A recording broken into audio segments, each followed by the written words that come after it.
And there we go. So Milwick is completely free from his prison now and ready for some playtime. So this figure, again, I've been a really big fan of the Armies of Ashmore line so far. I only got a couple from the Kickstarter. I picked up a couple of the regular figures plus a couple of prototypes to do some custom painting, but they've been really fun to play with. I really like the heft of them. I really like the articulation.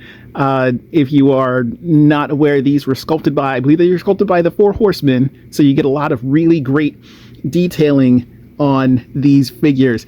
And of course, clear figures are my kryptonite. The only thing that I love more than a clear action figure is one that glows in the dark, and these are no exception. There may be another Kickstarter on the horizon. I'm not sure. Tune into their Facebook page and keep an eye out on the updates for that. Detailing on this guy is phenomenal. There are a fair amount of shared parts on this, but I think it's used to great effect. You get a completely unique looking character. You get a lot of personality in the sculpt itself. Like, even with this being clear, I think it's really, like, the expression on the face comes across pretty well. Milwick is the spiritual guy, so my presumption is, I have not read the comics, so I'm not 100%, but just based on the artwork and the way that he's drawn in that, comes across as your thoughtful, maybe a little more level-headed character. I could be completely wrong, and perhaps he's a wild man. I do not know, but he looks really good, and I thoroughly enjoy the sculpt on this. I like that you can get some amazing posing on this figure. So let's take a quick look on him all around. Let's start with the articulation first. It's, whoa, so articulated. His head comes right off, which could be seen as a bad thing, but I actually don't mind that there's a little bit of ease to getting the joints to move around. I'm going to put up the disclaimer that when you're, like a lot of figures you get, especially nowadays, before you start messing around with them, give them a hot bath. Don't dunk them in a bucket of warm water. Do the hair dryer. Get some heat on those joints, just because you never know, and especially if it's on a figure that's maybe costs a little more, if it's a higher end figure or something like this, you don't want to get them out of the package and then hear that fateful crack, and then you're sad, and then you're out of money. I do what you shouldn't do. I can't help myself. Also, we're getting in the later months now. It's fairly warm in the apartment, so that does a lot of the work for me. So you've got your regular articulation. You have the head and the neck. The actual neck is on a ball socket. So it'll pop right off, which is fine because he does come with a little neck extension, because he is a patasaur, or I guess maybe you can call him a brontosaurus. I don't know. Are we still doing that? Is that over? Brontosauruses are over? I'm not too sure. But he does come with a longer neck attachment. But I actually kind of prefer him with the shorter head. Keep him in there. He can be kind of like Ratlore, because I also like Ratlore with the shorter head instead of the extended neck extension. But he does come with that. He has the full range of articulation you would expect, especially on a Four Horsemen figure. There's the head, the neck. You've got the torso. You also have the waist swivel, so you get two great things in one. There are the joints at the hip that give you a pretty wide range of flexibility. You've got the knees, ankle up and down, also a pretty good ankle pivot, so you can get into those more dynamic looking stances, so that's not too bad. You also have the twist at the bicep, twist at the elbow, and you've got your wrist. Of course, Milwick comes with a number of hands. He's got his weapon holding hands. He's got a couple of punchy hands in case you need to knock some sense into somebody. He also comes with a couple of grabby hands.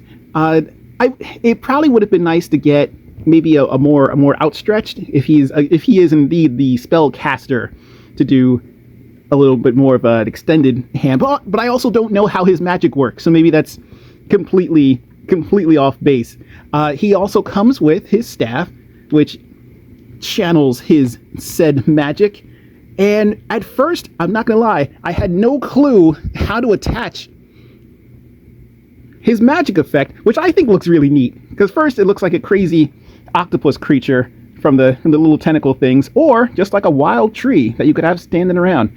But this, if you take the blast effect and you take his staff, like, I couldn't quite figure it out, but then I took up some pictures, and it's actually pretty clever the way that they engineered this. So this hooks into the top part here. You have to look at the little extra bits of the blast effect here. These top two pieces actually link in, and this bottom part wraps around the stone that's in the weapon, and this part actually rests right here.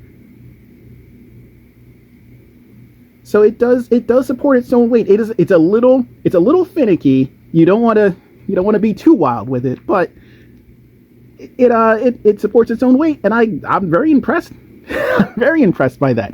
I am a little concerned about this piece right here. I haven't read any reports of it breaking or anything like that. I haven't seen any notices on like the Facebook groups.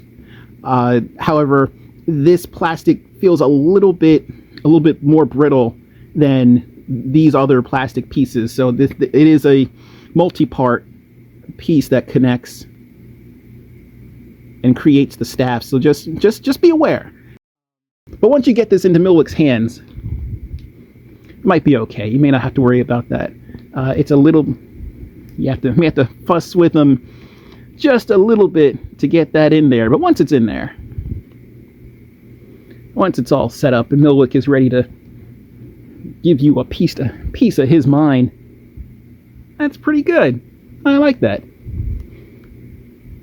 But again, like I said, if he had a more, extended hand, I think it would be really cool if we, see, that's what I was talking about with the connector piece. It's he can get to be a little bit loose, so you may have to pick a pose and leave him with that. So just thinking about this on the fly, I just messed around with the magical blast effect, and how cool would it be if the end of this looked like an angry version of Milwick's face, like this just blasting out at you with him screaming and coming at you, and then pop this end piece off to be an extra head for Milwick. Even if it was still like had these extra, these little wispy phantom effects on Milwick's head. Oh, that would be so neat. All right, I'm armchair toy making again, but I thought that would be really cool. It would be kind of neat if you had where's your other cast hand? If you had, this is the more outstretched hand, but it would be really cool if you could set up something that looks like maybe he's shooting off a blast effect and letting his enemies really have it just straight from the hand. Again, I don't know if that's what he does in the comics, so this might be completely off base on my part. Oh, so here's a fun bonus that I just didn't realize until I was almost done with the review. So if you take the effects part and you pop off this section here, it's a little fist. That's awesome. What a great extra bit. I love that. So now you have the option. You can leave this little piece on here for like a full blast, or you can get a little bit of Milwick fist coming at you. That is really cool. I love it. I was so excited to get him out of the package and start messing around. I forgot that he comes with his tail, which has a little extra articulation in it at the tip. So that's pretty neat. Let's get that on there for stability and everything. Also part of the articulation. It's a little finicky. The upside to this figure, and I mentioned this in the clear Mumra review, I'm always a little wary when it comes to clear figures, because I know that depending on the kind of plastic that's used, you run into the chance of some brittleness happening, some real quick snaps on the figure, and that is a bummer. But this guy feels solid. The plastic itself feels pretty good. I didn't have any worries about him snapping when I was messing around with him. When I got him out of the package and just started breaking in the joints, everything is very smooth. The joints are joints move well. I know the head popped off earlier, but I'm kind of fine with that. Like, I would rather that the things pop off in one solid piece than to hear that awful crack and know that you're going to be looking for some pieces after they crumble out of a figure. But this is pretty good. I think one final thing is he also comes with his headpiece, his headdress here. So you can pop that on there for some maximum Milwick action. And there you go. It might be a little bit difficult because he is a clear figure, and that is the nature of them, to get all of this detailing just at first glance, but it is really nice. I love the texturing on this. I actually purchased a regular colored Milwick, and unfortunately he is in storage right now. I put him in for a comparison, but I really like the way that this came out. And then again, I'm just a sucker for a good clear figure, and if you are too, go and see if you can track one of these guys down. I know the Kickstarter is over. I know that the aftermarket on eBay is what it is, but he is very much worth it. If this is something that you're interested in, and he's a big boy just like the rest of the line, go and check him out. So let's get him compared to some other figures real quick. So here he is with his fellow Army of Eden member, Cuzzo, and he's got all his cool-looking armaments. I also really like that Milwick's astral form and his extra parts can add a little bit of extra fun to the other characters. Like maybe Cuzzo is the last dragon, and now he has the power of the glow. And you know, having a clear Milwick really makes me wish that we had a clear everybody. Again, I'm not familiar with the comics. I don't know if this version of Milwick appears, like the astral version of him. It probably does. But man, do I kind of wish everybody was clear. We got a clear version of everyone in these cool, like, pick a different color for everybody and then put them in those, and that would be awesome. I would be on board for that. Here he is next to King Grayskull, and as you can tell, I definitely have a type when it comes to figures. I wish that the King Grayskull, I remember when he first came out, I always kind of wished that he was this level of clear. Like, I know that this was the point of the figure when it first came out, but I remember thinking at the time, man, I really wish this was clear, and Milwick beat him to it. So points to Milwick on that. Here he is with Origins crossover glow-in-the-dark Undertaker.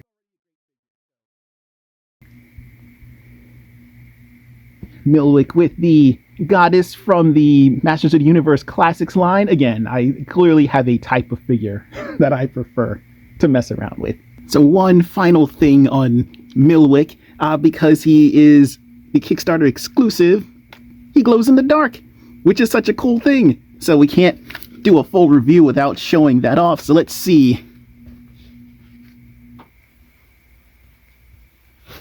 Oh, that's a pretty good glow. And it's really cool because the starting color of the plastic is more of a kind of a bluish green, a little bit of an aqua color, but the glow is very blue. I am very impressed with this. That is pretty decent. You do have to apply a pretty decent amount of light to get the glow feature to work. So just be aware if you do get your hands on them. The glow is fantastic, though. I love this. What a great figure. Again, gonna have to apply a pretty decent amount of light to get him to absorb, but he does hold it for a pretty decent amount of time. Lights have been out for a little bit. But yeah, if you are putting light on him, you gotta let it sit for maybe a minute or two. You can see the dark spots, right? I wasn't able to get the flashlight on him, but that is a pretty solid glow, and I love it. He is definitely going on the glow shelf. And here we go. Here is Milwick in his new home. He's going to be hanging out with the rest of my glow-in-the-dark buddies. But I love that the blue is a pretty unique color for glow-in-the-dark stuff. Most things are your typical glow-in-the-dark green, but Milwick kind of stands out with his blue. So he's he's going to fit right in on the shelf. Welcome home, Milwick. So, overall, if you are looking for a super fun toy, a super fun action figure, a really cool looking exclusive, if you like clear action figures or opaque action figures, if you're a big fan of spectral characters, then I would highly recommend seeing if you can track down one of the Armies of Ashmore, Defenders of Eden, Spectral Milwick. He has great articulation, just like the rest of the line. He's a big, hefty, chunky boy, so he's not going to fall off your shelf without a fight. The accessories are really cool. The extra hands give you a lot of variety. I really, really like that you can do things like, if you have a regular Milwick and you want to swap out the armor so that he has maybe a little bit of normal colored armor, and it looks like maybe he's turning into his spectral form and abandoning his physical form behind, that would be really cool. You can do a lot with this action figure, and I highly recommend that you pick one up. Thank you for joining me for another toy review. If you've enjoyed this review, feel free to leave a like, subscribe to the channel, leave a comment. Let me know if there's any figures that you would like for me to try and take a look at. I collect a ton of things, so I'm always looking for suggestions, and if not, I'm just going to keep on reviewing figures. And until next time, take care, everybody.